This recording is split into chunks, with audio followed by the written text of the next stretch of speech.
I'm now joined by Caroline Barber, the Chief Executive of TransAid, the industry's overseas development charity.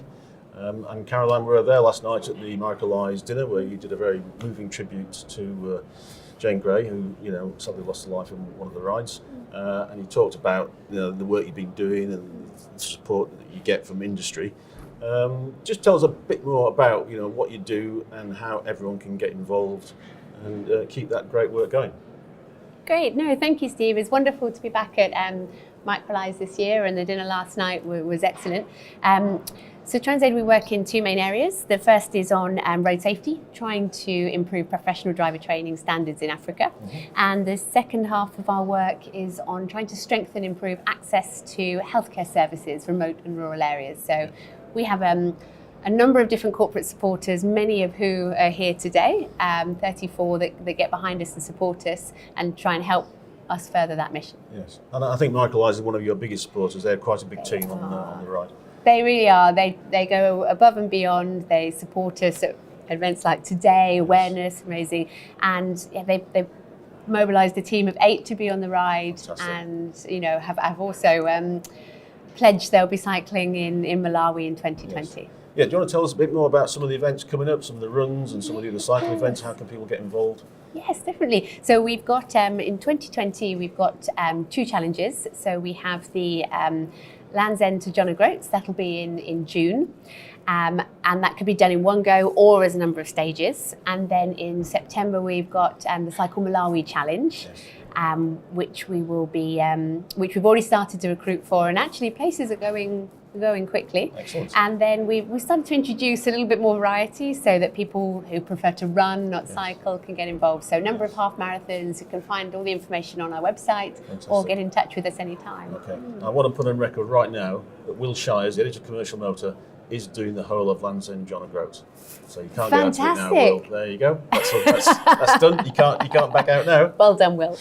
And as well as individuals getting involved in those sorts of fundraising events, what are the benefits of a corporate sponsor in getting involved and helping you out with a bit of money, a truck, some people? What do they get out of it?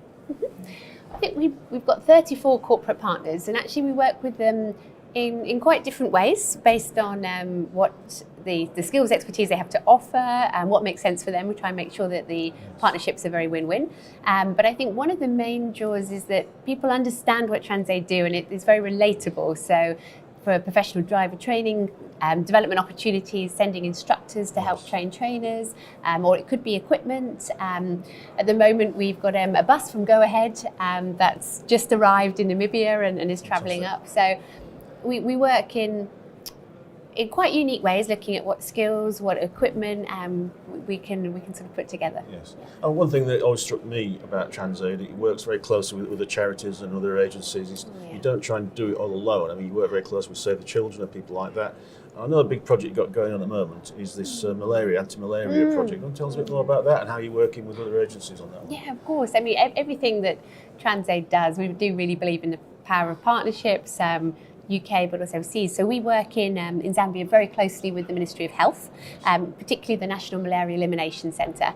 But then we also, of course, harness all the expertise that's on the ground there, and that is considerable. So we work with the district health management teams, and they really own the programme. That makes it sustainable. We work with a local organisation that build the bicycle ambulances, amazing organisation, all with people with physical disabilities so it creates employment as well as the means of transport, and an organisation that helps do the monitoring and evaluation as well. So it's a real consortium approach. Yes, and you mentioned last night that project's attracted some support from the Canadian government. Yes. So you get some quite big hitters involved now. It's not all down to you to raise the money to do all this work. Absolutely, and that was really really fantastic because we had the pilot and then we had the results that were really successful. 96% reduction in children dying of severe malaria in one district, and then Canadian government have come in, and what's great about that now is we still and that will be running for the next few months. Every pound raised for that programme is matched by the Canadian government. Wow, so,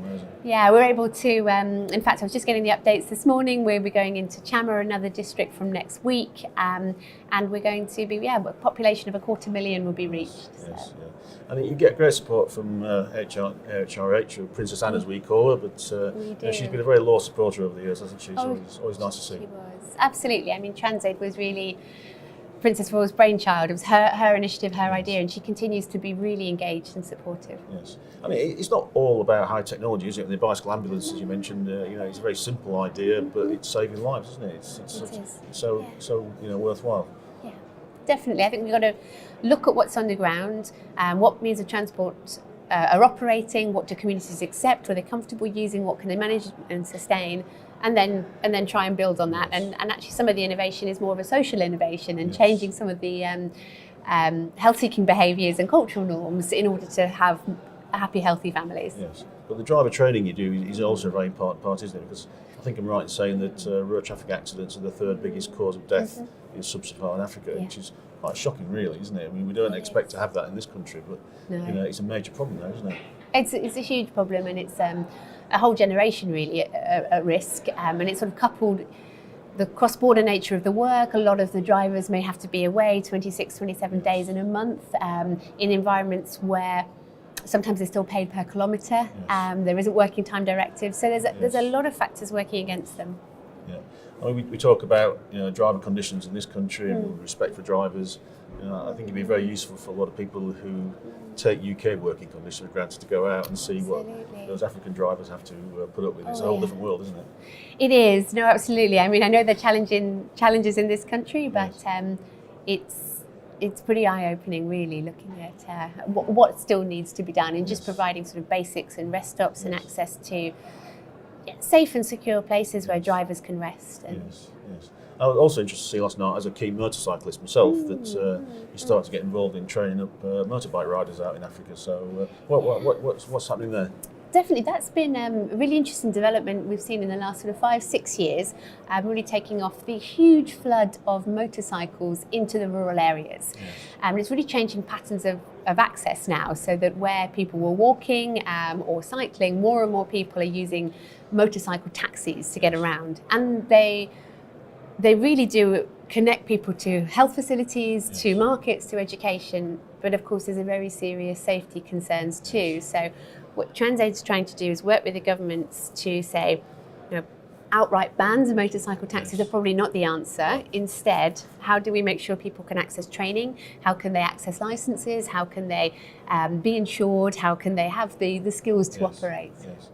I mean, I asked you at the start, how can people get involved? I know UK for Industry, you're working for Wincanton, did a secondment with TransAid, and now here you are as Chief Exec. So what are some of the rewards? How did you find that experience, and how has it changed your life?